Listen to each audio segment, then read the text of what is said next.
Hello and welcome to the MaML podcast. I'm your host, David Wu, and today's guest is Dr. Zhang, an intensive care doc and health data scientist who holds a Wellcome Trust Fellowship in Health Informatics and Artificial Intelligence at Imperial College London.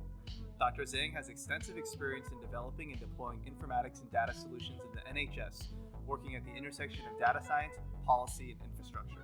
I had a great time talking with Dr. Zhang and learning about the healthcare system in the UK. I always love interviewing guests from outside the US. It's a refreshing new perspective and a reminder that there are many things we can improve in our own healthcare system here at home. Thank you for listening. And don't forget to follow us on Twitter at the MaML Podcast. So thank you so much, Dr. Zhang, for joining us today on our show. Our first question that we ask everyone is, can you tell us about your path and how you came to the intersection of medicine and machine learning?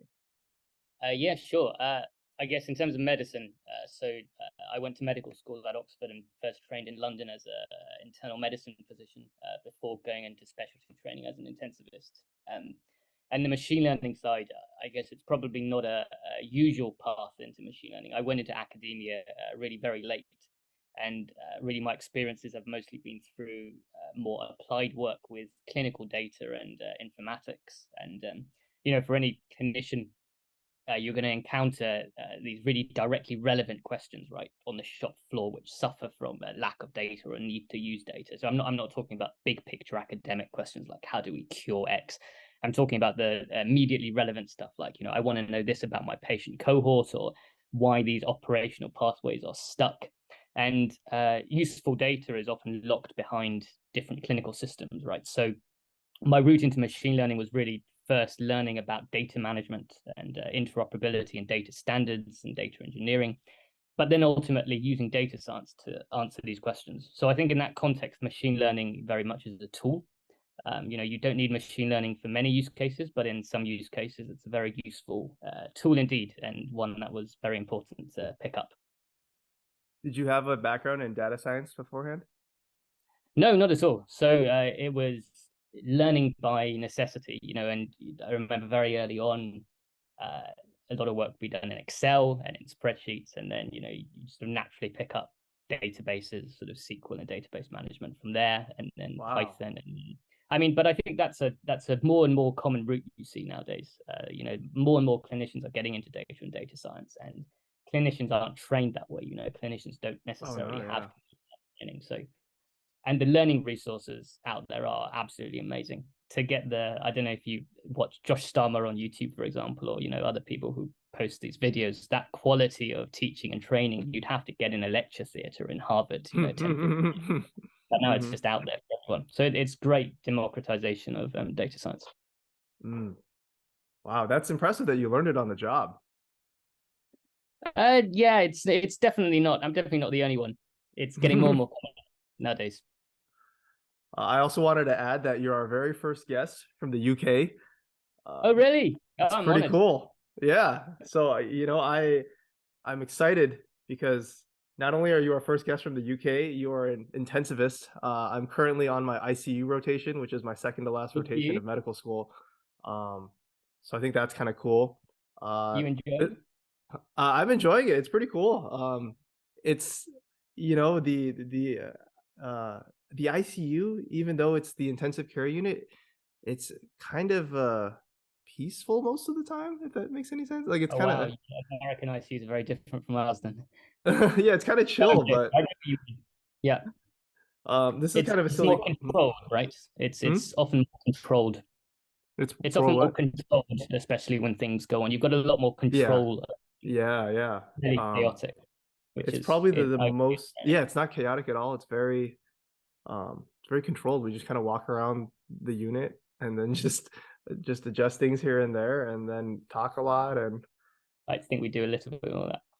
Yeah, true. Maybe my experience is unique in that it's just kind of a chill hospital. Yeah. This is kind of a silly question. I was wondering, do you guys use what do you guys use for EHR in the UK? It totally varies depending on what hospital you're at. I guess we're talking about secondary care EHR. I think at last count there was around 30 different vendors. Oh my god! Of course, very little interoperability between them, or even between software implementations of the same vendor at different hospitals next door to each other. That's the type of situation that we're in. Things have gotten much better over the past 2-3 years, particularly in terms of shared care records. But you can find Epic in a few different places. Epic's getting more and more popular in different places, mostly I think because of the customizability. We have a lot of Cerner. Oh, Cerner, really? Oh man, It's a lot of most of them are American vendors, but that's there's a lot of interesting. different vendors in different places. That's cool that you guys are using American EHR. Well, maybe it's cool from your side of like, It's I don't know, maybe this is a joke, but I'll make the joke. But it's kind of like, because America was formerly a British colony, yeah, but now yeah, colonizing the us British more. healthcare Yeah. system is using an American EHR. I think that's kind of, it's like a I think whole we use full a lot circle of thing. American things. Yeah, totally. Yeah. Totally. Um, and I was wondering, what is, so I'm not familiar with the British healthcare system at all, or the NHS. I was wondering, could you tell us about the NHS and like how your work is involved with them? Yeah, sure. I mean, the NHS is a national healthcare system, hence the name National Health Service. And the idea is that healthcare is free and accessible at the point of care for everyone.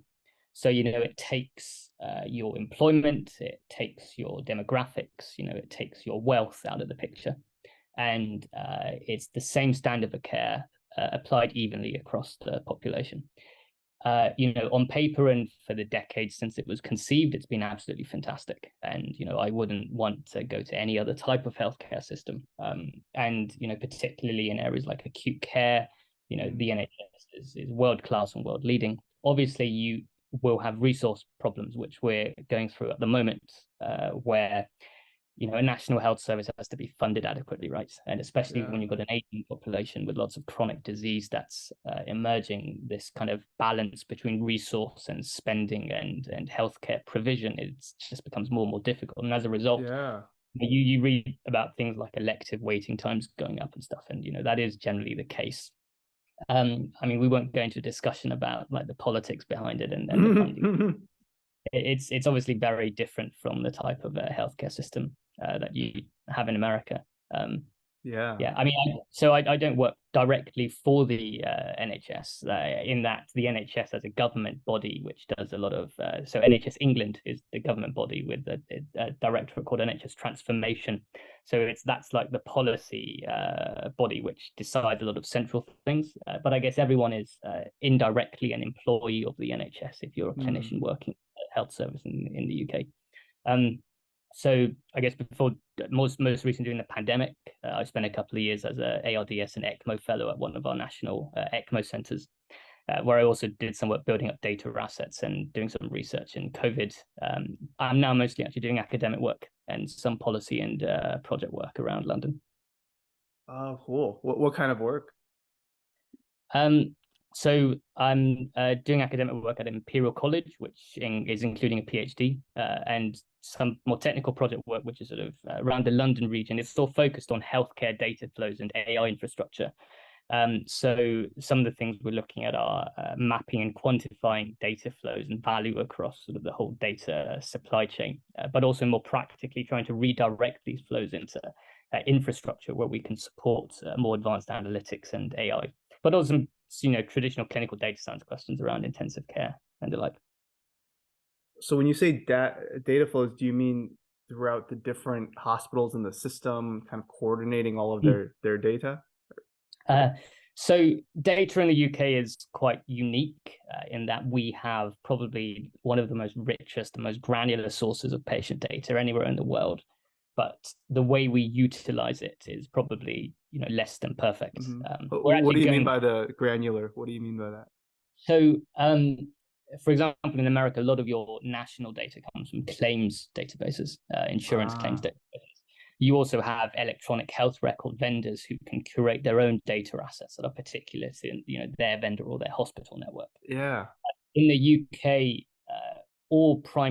pretty much entirely all primary care providers have an electronic health record, and there's only basically three vendors of that kind of electronic health record software around the country. And the Is it like data Cerner from, or Epic, or is it like a separate I kind? don't know, so they're actually, or they used to be British companies, EMIS and TPP being the biggest ones. I think EMIS, I think EMIS has just been bought by Optum, Oh, I oh, I'm an American company here in my backyard check that. in I think that's. Minnesota. Oh, really? Yeah, Optum is down the highway. Wow. Okay. So we actually have very broad access to all of this routine GP data, and it's relatively easily accessed by APIs through the vendor. Oh, And that's pretty data, cool. yeah. So every code that every patient has ever had recorded on the GP record is accessible as part of that routine health record, and also potentially accessible for research. At a That's secondary care, awesome. yeah, so there's that. And then at the secondary care level, we have a very rich administrative data set. So it's kind of similar to your claims data, right? But because it's one national system, all that data is coded and structured in the same way. So we know when patients went into hospital, roughly what happened to them, what illnesses they had, and that's used for our equivalent of reimbursement. So those data, they can come together, they can be extracted, but they also flow, right? Because they move from A to B. You collect them in a place, you transfer them to a research environment, who then licenses that data to someone else and passes it to other people. And what you end up is, from a small number of providers and provider patient interactions, more and more users further and further down the chain. So Oh, that okay. Users of the patient data, data. yeah, exactly. So it gets passed down this chain, it flows down this chain, and it's used in many, many different ways. A lot of it is very opaque. It's very difficult to know what happens. A lot of revenue is made by data use, for development of different things, for research, for licensing to pharma and commercial companies. It's not necessarily, a lot of that value isn't necessarily seen by patients and clinicians, who generate the data in the first place. And the way that the data flows, through various technologies and stuff, isn't necessarily suitable for the types of use cases that we want to implement in the NHS in the future. So that's a long-winded way of explaining what I mean by data flow, but I guess it gives That was really maybe cool. an idea of what data infrastructure looks like in the UK. So who dictates the data flow? Is it kind of the people who want how yeah, like how who uses this data? It's a mixture of central policy and central bodies like NHS Digital, who collect and curate a lot of that data, as well as local providers and partnerships with providers who will take that data and use it for service, or give it to local regional payers, as well as commercial interests. So data is obviously valuable. It's valuable for developing things. It's valuable for making AI models. It's valuable for monitoring treatment effects and drug effects and things like that in real world data, to generate real world evidence. So there's a lot of pressure to be able to buy and use data for these purposes as well. So it's really a hodgepodge of all of these things. It's the same reason why we have so many vendors in secondary care, because we say you have to have an EHR, and each provider has their own priorities, and there's dozens of American companies competing to be bought by the hospitals.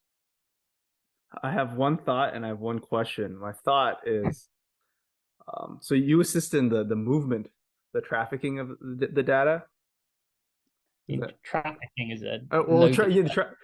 yeah, in the cellular sense. You know how they have Yeah. like endoplasmic reticulum or a Golgi apparatus that assists in membrane trafficking of Yeah. cellular things. Like, would you say you're kind of like you assist in the movement of the data, or is that am I wrong? I mean, in terms of what I do with this area, the so part of my work is I'm trying to map all the data flows. Wow. So work out where the data is going, quantify it, and be able to describe it in a way that you can look at things like the infrastructure, but also things like the value that's been generated along that chain. But the more practical side of that is your listeners probably won't be aware of this, but there's a lot of data infrastructure transformation happening in the NHS at the moment. There's a lot of investment available to develop new sort of research environments, data stores, that kind of thing. And one of the things that we're looking to try and do nationally is start to unify our data flows. So Wow. to not have data going to hundreds and thousands of different places at the same time, but having these sort of more centralized big data collections, and people can then come to the data.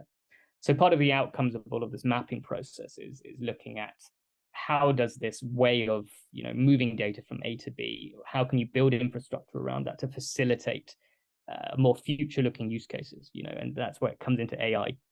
But essentially, around London, for example, we're trying to put together a centralized architecture to take in all of these flows around the region and host it, and potentially use it to host analytics and AI models and things like that. That is so cool. Is there any precedent for a centralized data infrastructure like this in any other country or any other? Are you guys building this from the ground up, or is this based off I of? mean, so it's not a new concept. In the US, I guess your data repositories, this kind of centralized data, is very commercially driven, right? So Yeah. you look at Epic and Cerner, they have their own big data warehouses. You look at your big hospital provider networks, they will often have their own, Duke, etc. Mayo, certainly they'll have their own big data warehouses. Yeah. Uh, and then you look at your real world data, real world evidence companies, like Etienne, Flatiron, and obviously others who use, private oncology networks and claims data, etc., to build up their own real world evidence databases. And it's the same kind of concept, except because in the UK and the NHS, these data flows have a lot more central direction. The data flows are partly in the public domain, so held by, for example, NHS Digital and this sort of big central research environment, by universities, but also by sort of semi-public or non-profit or sometimes even private databases who sign agreements with providers and then centralize data in their databases. I think the difference is at the moment this process is difficult to audit and difficult to track.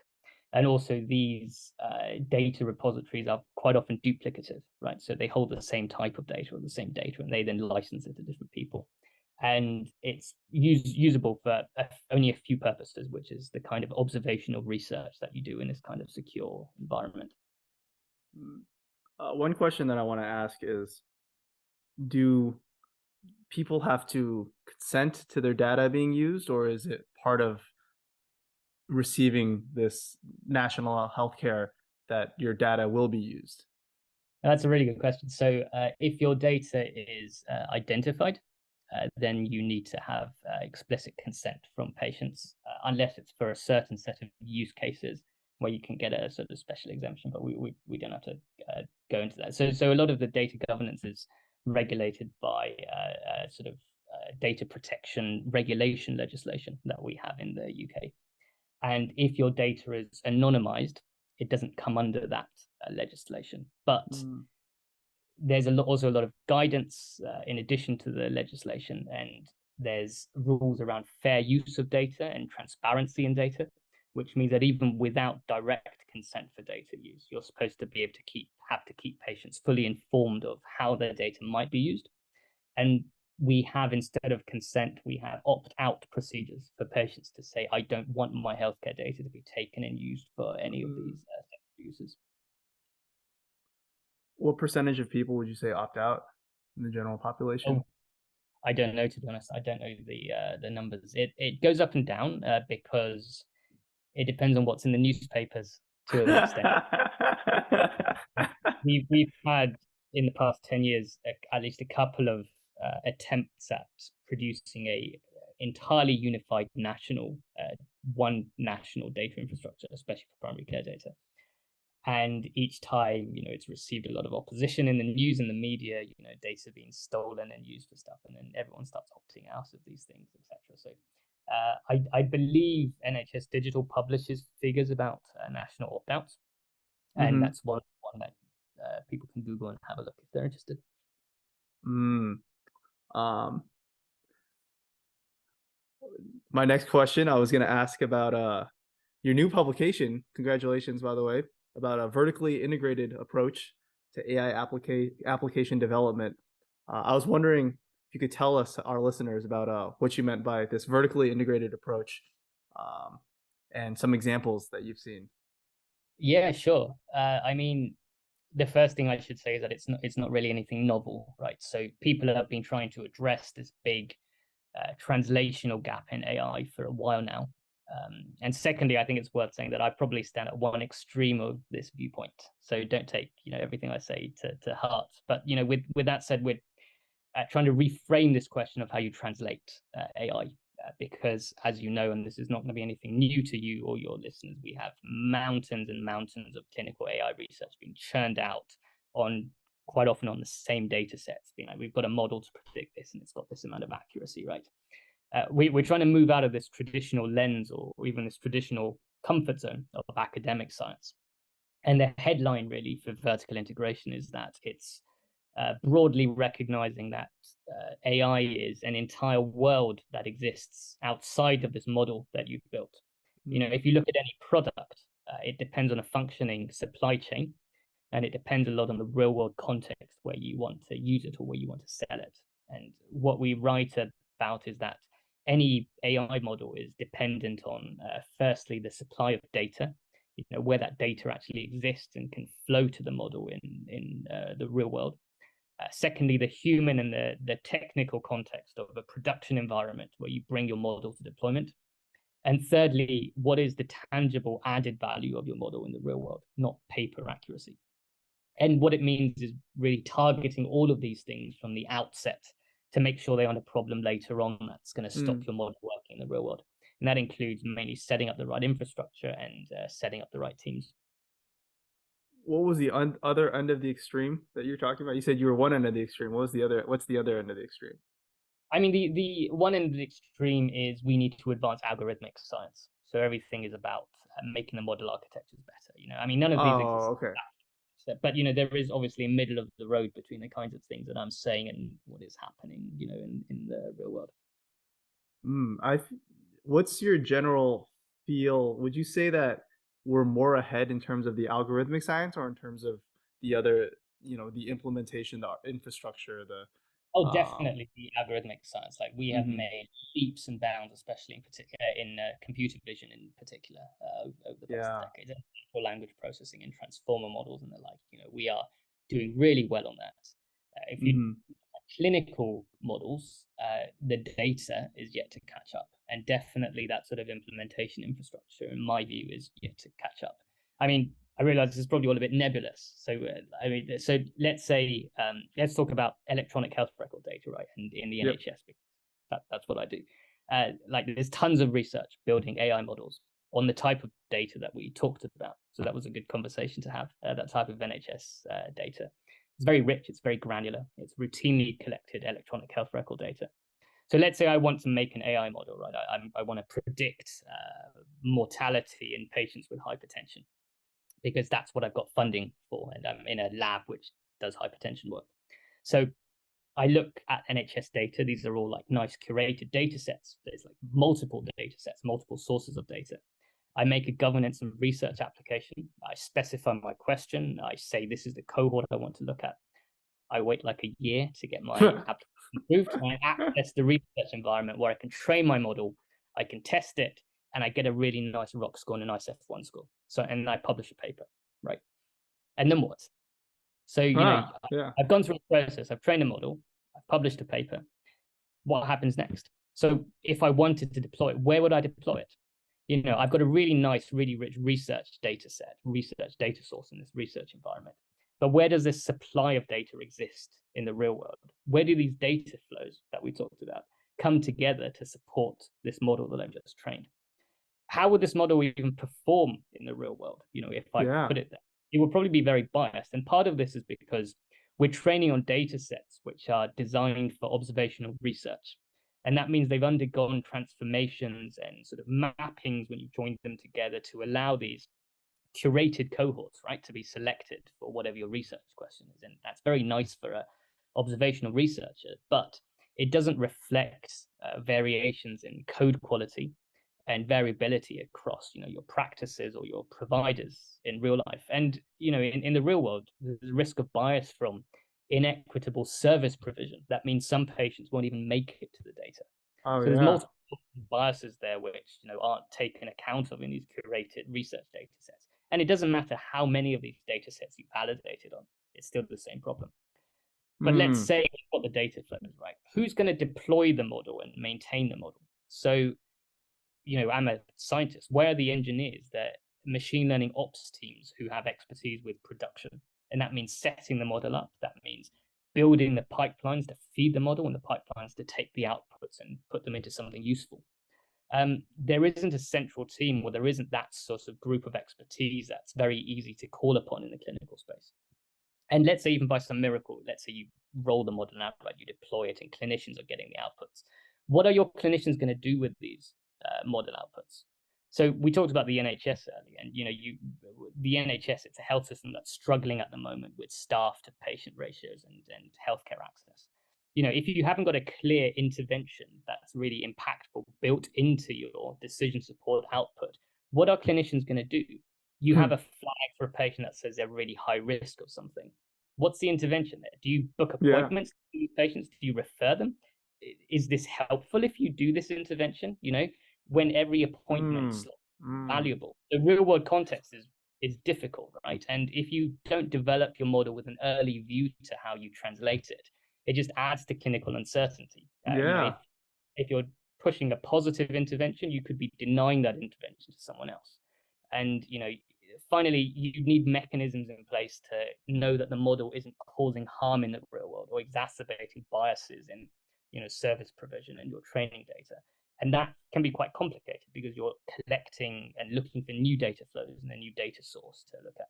So I'm just ranting at this. No, this is fascinating. This is great.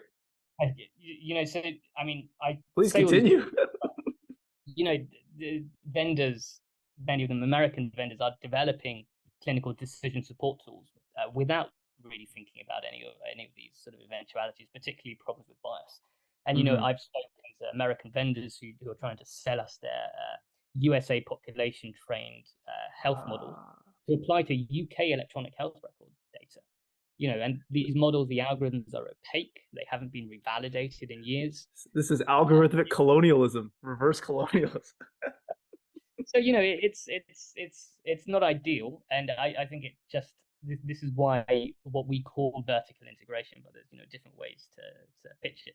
It's quite important. It means thinking about this whole A to Z pipeline from the beginning. That is a fascinating thought. I just came up with that term, algorithmic colonialism, but it kind of feels like that. Like we train this on our people, but we're gonna sell this to you to use on your population. Yeah. Wow.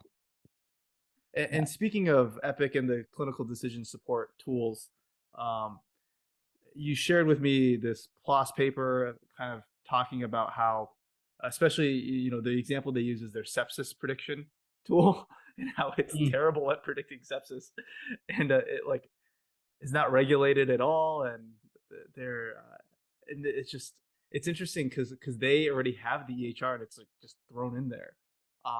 Yeah, totally. I mean, with the Epic thing is, I think it's something that's quite well known. Like others have written about it, and others have conducted external evaluations of it, and found that it's actually really not very good.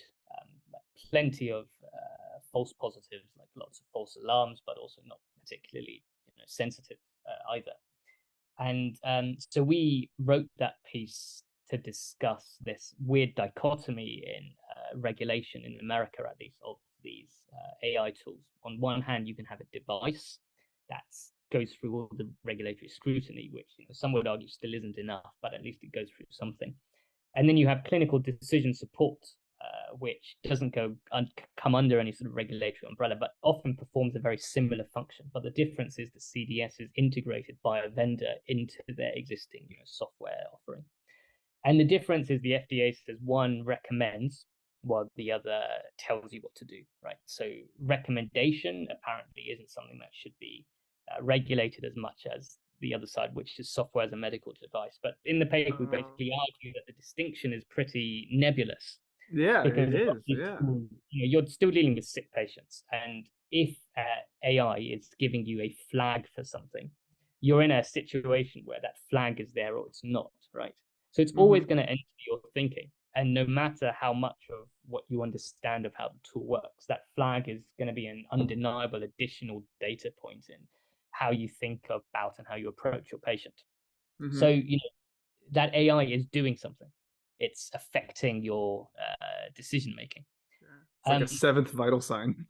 And exactly, and we're in a situation where devices like that, or decision support tools like that, aren't regulated. They're not transparent, and we have no Mm. idea about how well they perform and what hidden biases there may be, how they're trained, how they're validated, etc. So it's a funny situation. But that Hmm. piece, the timing of that piece was quite good, because Epic, soon after that came out, announced that they were revalidating their census algorithm. And of course, the FDA came out recently with their further clarification of what a clinical decision support tool is. Oh, Which and I what is their opinion. further clarification of it for our listeners? Much the same. I'm not a total expert in this area, but in my opinion, it just seems like they're tying themselves into knots a little bit, trying to enforce this distinction between the two. There you go.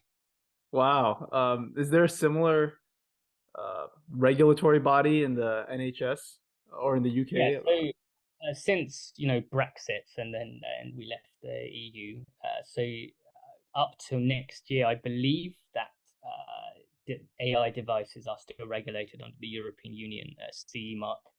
But there's been a lot of consultation and sort of policy papers and stuff from our authority, which is the MHRA, and there's going to be a new look into how we can approach medical AI devices. So we'll see. Mm. We'll see what happens in the next year or two. Oh man, I haven't heard the word Brexit in years. I forgot that happened. Yeah, we try not to think about it too much. um, let's also talk about the global clinical AI dashboard that you've been working on. Do you want to tell us about it? Yeah, so it's on a website called aiforhealth.app. That was it was kind of just like a side fun project. It's the kind of stuff that a few friends over a couple of beers just be like, hey, should we do this? Can we do this? Shall we try? It was sort of, it ties into the whole thing about a huge amount of AI research being published, right? If you search AI on PubMed, the graph of publications just looks like this. It's almost a vertical line, at one point. Yeah. And it just makes it increasingly harder to look through this landscape and know what's happening. And literature searches are crude, they're not very sensitive, they're not very specific. And trying to do something like a review to look at what AI papers have done real world validation or have validated their algorithm against like a human equivalent or against something like that is very difficult. So we thought we would try and train natural language processing models to sort of do this review process automatically. And if anything, because none of us are AI or NLP scientists by background. If anything, I think this shows the power and the democratization of AI and data science, because we've taken these enormously powerful transformer models that I think was originally created by Google and then fine-tuned and then trained further by lots of other scientists, and applied them very simply with a few lines of code and training on some labeled data to make really accurate predictions and classifications of these AI papers. Oh Um, wow. and it's or if you look, so we put it up as a paper. You can probably search it by googling interactive dashboard for AI. It's in Lancet Digital Health, but all the code is public. It's not complicated code to train and deploy these. So we put these all online and put a dashboard front end. And people can browse the data sets. And what it does is it firstly finds all original AI research. It classifies it by what we call maturity. So it detects research which is prospectively validated or validated in a comparison with something else. And then it classifies everything by subject and domain and by data type. So that runs in near real time. So every 24 hours, it scrapes papers and runs it through the pipeline. So yeah, it Wow. was a nice project. It started up being like a sort of hobby thing, and then it ended up expanding quite a bit and turning into a global collaboration of people That's pretty labeling cool. stuff. So it was a very cool thing to work on. Any interesting findings? or any interesting thoughts, perspectives Yeah, when making so this? I mean the it's sort of as you'd expect, but we can quantitatively demonstrate that there's an inflection point where you start to get more mature research. So there's an inflection point where you move from that sort of retrospective, static data set research onto validation on prospective data or that sort of comparative trial type of research. That inflection happens faster and is steeper in specialties which use computer vision and specialties where everything is integrated into devices. So, for the obvious example being stuff with CT and X-ray workflows, right, where a lot of the assisted segmentation or the nodule detection and stuff is already in pre-existing clinical software, and it's much easier to vertically integrate that into an existing, clinical pathway. Stuff with electronic health record data, big data, multimodal data, lags far behind in terms of where we Mm-hmm. are in terms of AI research maturity. I think that the key bit of that and the bit that we're working on now is it's the data that's important, right? Because part of this was to look at equity across research being produced. But what you really want to know is what is the equity in the data that the AI is being trained on? Have we got a lot of data duplication? Is all the data just data sets from, rich American cities? So we've been training similar models to try and extract database and dataset size details from these papers. So stay tuned for that. There's a good team working on that as well. Say that last part again. So the next step in the project is you're Yeah, so making we've data. been training these natural language processing models to extract information from the papers Oh, from about the these actual paper. Wow. Yeah. So they can go through all the papers and they can just say this used what data and how many patients were in this data set, that sort of thing. So hopefully you can then start to automatically map exactly where all the data that's being used in AI research is coming from. That's incredible. This is a silly question, but how do you guys get past the paywalls that a lot of these academic publishers have? That's not to ask. Oh, okay, yeah, sorry, won't ask that. That's funny. No, I Wow. joke. There's so actually if you speak to sort of Science Direct or Elsevier or or these publishers, there are ways to actually access they've got often have data mining APIs, which is quite cool. Oh, that's cool. Um, any other fun project ideas in the pipeline? Um, a lot of things, Oh, okay, going on. it's still brewing, still brewing. Okay, okay. I guess the whole vertical integration thing we talked about. So I sort of reeled off a list of problems at you, but we are trying to implement this kind of stuff in different places in the NHS. So, for example, in London, one of the things we're doing is trying to push these data flows onto this central platform, which can then host the infrastructure to develop, but also deploy the AI onto these data flows. But also having truly, really cross-disciplinary teams that have expertise everywhere from data engineering up to model deployment, and then developing new frameworks, which mean that we can, safely deploy and monitor these models, going forward. There's also a lot of other work being done by my colleagues in other centers to do with this kind of AI deployment. There's one in particular called an AI deployment engine that they're building in King's College in London, which is also a sort of agnostic platform which can take in all sorts of different data types and then have almost an app store where you can deploy different models and then look at outcomes afterwards. So, a lot of the work happening at the moment is around the infrastructure side, which is kind of what we talked about earlier. Not so much the algorithms, but the infrastructure for deploying these models. Yeah. Earlier, we were talking about or you mentioned how different specialties in medicine are they have more deployment, or they're a bit more ahead, such as like in medical imaging, radiology. Yeah. They have um, algorithms already deployed. I'm curious, have you noticed that yeah, like which specialties would you say have had the best vertical integration, kind of, from start to finish?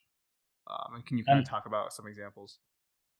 yeah, I think the most success happens where the whoever is deploying the AI already owns the context and the pathway, if that makes sense. Mm-hmm. So let's say the context for the model is something in a radiologist workflow, where you're getting assistance in, let's say, segmenting a lesion, or you're getting assistance in flagging nodules for diagnosis. So a lot of that already, it exists as the workflow exists as part of radiology software, of sort of imaging reporting software. And what we're seeing is a lot of companies who provide these sort of software tools are also putting the AI within that pipeline, if that makes sense. And of course, that Mm-hmm. reduces the distance between developing your model and getting it to the front lines, because it's already in a quite a well validated pathway, and there's not as many barriers to getting clinicians to change their practice and use the AI. Certainly, the other reason that computer vision is much ahead is because of algorithmic advances, and we definitely shouldn't play that down at all. That's probably far ahead of the kind of stuff we can do with electronic health Yeah. record data. And then the third reason is data quality, because you do Oh, have yeah. Yeah. variations in imaging, but nowhere near the number of data quality issues you have in multimodal data or in electronic health record data. Mm. These are some of our more closing questions. First one is, how has mentorship shaped your path? Mentorship, yeah, I mean, absolutely and completely. So I'm sort of extraordinarily lucky to work in the place I do with like the people I do. I'm working with many great people and teams. Um, I'm sure you won't mind me giving him a shout out. There's a Prof. James Teo at King's. He's amazing. He's very pragmatic. He's done huge amounts of work at the cutting edge of data, AI, natural language processing, with the type of sort of direct application that we've spoken of. Other mentors, like one of my supervisors, Hutan Ashrafian, he's a visionary. He can sort of see the health world like 10 years ahead. Also, Leo Selly, he's one of yours. He's at MIT. He's like a world leader in One of understanding yours. real real implications of bias, right, in health data and AI. So there's a long list, Mm. but yeah, I mean, you feel like a Borg, like you're trying to simulate the most inspiring bits from different mentors. Mm. But yeah, very lucky to work with people like that. So absolutely. What do you think the future of AI in medicine will look like in 10 to 20 years? Uh, I mean, I think we're currently in like an age of we want AI and we want it now, right? So there's a Mm. lot of hype, there's a lot of push to get AI out there. I wonder if we're at the top or we've crested that hype peak, and I wonder if there'll be some stormy waters before we settle at some point where the utility of AI actually becomes more clear. I mean, Mm. I certainly know of recently, I don't know whether this is true internationally, of quite a few AI startups that haven't managed to get second rounds of funding. But the NHS isn't the easiest market to enter. Certainly, we talked about how successful companies, they also own the context for the models that they want to deploy. I mean, in the next decade or two, I think in the NHS, AI for diagnostic imaging pathways, it's likely to continue to be the most successful. But hopefully, we'll have a clearer idea of what the actual risks, outcomes, and patient impact will be from that sort of deployment by 10 years down the line. I'd hope that the infrastructure we've been talking about to support these sort of big population data flows and support AI there will be much more mature. But I suspect we'll be looking at a lot more models for things like forecasting and service optimization rather than true individual risk prediction until, at least until we fully understand biases and data quality issues that we have. And something we touched about in that paper, which is I would really hope that we see more vertically integrated, sustainable AI projects in low to low income countries. Mm-hmm. Mm-hmm. Both develop the baseline digital and data infrastructure there that trains local teams to develop AI locally, and most importantly, supplies predictions in the middle of these pathways, which are genuinely resource bottlenecks. We Yeah. spend, not to get into another rant, but we spend hundreds of millions, not billions, on AI for interesting questions. Can an AI do this that a human can do? Oh, it can. It's really interesting. But in these pathways, which are not bottlenecked, which are saturated, Yeah. because they function quite efficiently, And the gain you have by introducing AI into those sort of pathways is minimal. It's a marginal gain. Whereas there's many potential use cases and targets elsewhere which you'd get a lot more value from by investing in. Yeah, I almost kind of wonder if those places would be better for it. And what I mean by that is, it's especially in the US, there's so much resistance to change, and in the sense of, different hospitals and different states have their own EHR, their own data. Like all their infrastructure is kind of like, it's not old and outdated, but it's like set. You know what I mean? And it's really hard to get them to talk to each other. Yeah. But it'd be interesting to kind of start from the ground up somewhere else, and then you kind of you build prospectively this model that, or this infrastructure that, okay, we were going to have, like, from the ground up, we're going to design it so that it's ready to Yeah.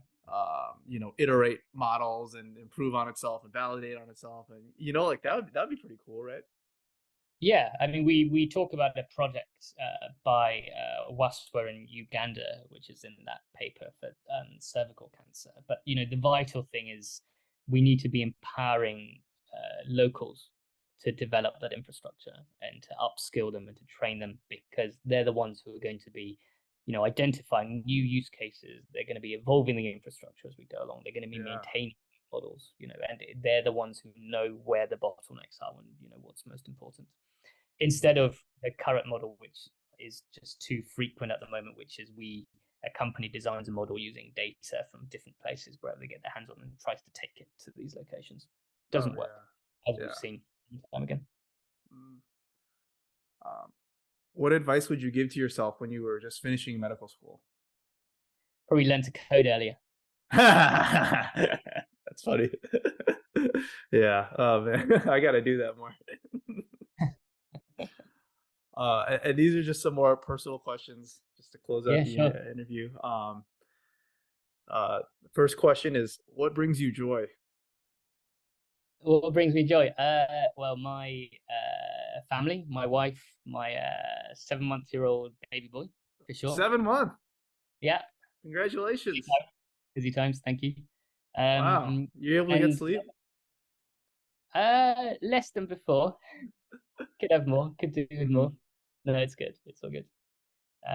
Yeah, family, friends, and also work. I'm very lucky that I get to do stuff that I enjoy. Are you still working as an intensivist, by the way? Yeah, on and off. So I do the occasional shift, but my contract at the moment full time is for academic work. Oh, cool. Last question is, what gives your life meaning? I mean, probably the same answer as before, right? Yeah. I mean, it's kind of, there's the idealistic view that as clinicians we should do things which change things for the better, and that's definitely true. I guess the stuff I do now is probably on a different level, but personally, still, family, friends, and my work. And any closing thoughts for our listeners on anything? Get out there and learn and do, and I guess the whole theme of this is machine learning, right? And machine learning is great, it's really exciting, but at the end of the day, beyond all the hype, it's just a tool. It's just statistics. It's like a computational algorithm, right? And there's lots of other important bits behind it, and focus on where it's useful and not just the hypey bits. I like that. I think very very often we forget that machine learning is just a tool. Yeah. Wow. Well, thank you so much, Dr. Zhang. Not at all. Thanks so much for having me. Yeah, I had a lot of fun this interview. It was great to talk to someone from the UK. Yeah, it was great to talk to someone from the US. I jest. Yeah, if you ever come over, drop me a line. Sounds good. Thank you. Cool. Thanks very much.